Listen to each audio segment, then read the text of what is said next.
Hey everybody, welcome back to Record-ology. Today we're actually covering something that's not a record. This is about a mid-90s Crosley vintage radio. So it's not really vintage, it's just made to look vintage. This is the kind that had the tape deck in the side and the FM AM radio. Love this radio, had it since it was new.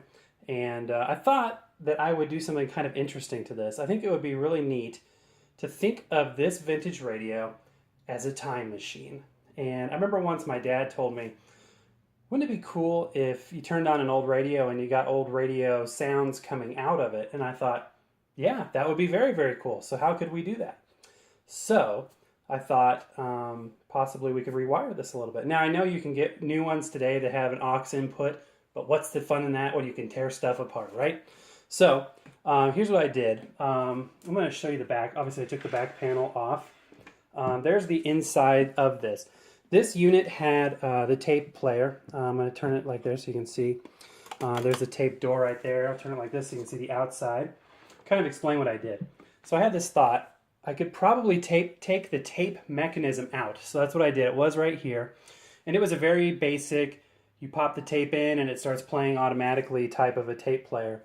And I thought maybe I could use the audio leads that were connected to that tape player, rewire it into a headphone jack, a mini audio like that, and plug that into a device, and then on that device play old time radio, and we could hear it through the speaker. So I decided to give it a go.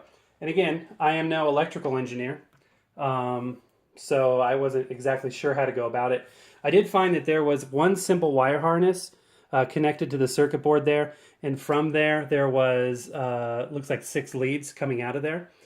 And basic trial and error. I just started trying different connections until I figured out which ones were the left and right audio channels. Used some simple electrical tape to seal those connections. Not super professional, but at the same time functional. Took the tape mechanism out, like I said.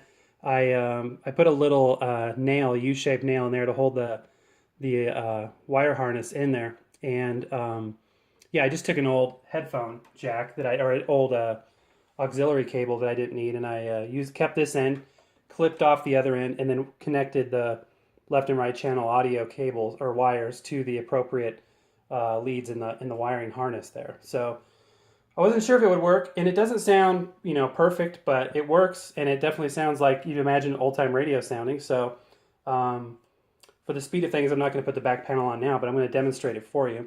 And first, I'm going to let you see a little bit closer inside there exactly what I did in terms of rewiring it. It was just trial and error. It was fairly low voltage stuff, so I wasn't really afraid.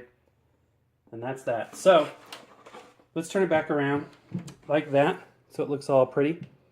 And the radio, I gave up the radio, but I wasn't interested in listening to modern radio on it. I really wanted to hear vintage audio coming out of this. So what we are going to do is we are going to take a device, in this case a tablet. Got a Samsung Galaxy tablet right here. You can use your phone, you can use whatever you want. And we are going to play something vintage through this radio. While I'm waiting for the tablet to boot up, I should have done that beforehand, I wanted to say a word about Crosley. I know there's a lot of negativity out there about Crosley, and I understand that there is a lot higher end equipment on the market, but personally I don't care. I enjoy it. I've enjoyed this radio. It's brought me as much pleasure as high-end systems that I've owned, hi-fi equipment, top-of-the-line stuff, because it's something different. This is about the experience. This is about the tactile feedback. This is about the what you have in front of you and the aesthetic of it all and all that good stuff. So my advice to you would be, it's just for fun, And when it comes to record players, records aren't worth hardly anything. There's very few records that are worth anything. All the masters are locked away in a vault. You're not going to be saving, the last known White Album of the Beatles because you kept yours in mint condition. It just doesn't matter. So anyway, okay, so right now I'm going to do a little YouTube search. We're going to play it off YouTube. You can download, vintage music files. You can, do transfers from records. There's any number of audio sources you can use. In this case, I'm going to play an old Glenn Miller radio show. Let's see if we can find a Chesterfield broadcast. and we're going to play that through this system and see what it sounds like coming out of a vintage type radio. Okay, so here's a Chesterfield broadcast, plugging this obviously into this device, and we should have some sound. Getting it bounced and stuff. So here how it's blown out right there. That's because we're sending too loud of a signal. So we're going to back out the volume on the device. That's better.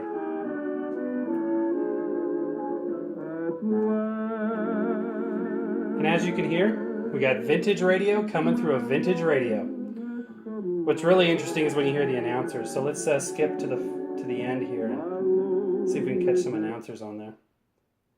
It's kind of a neat thing to do.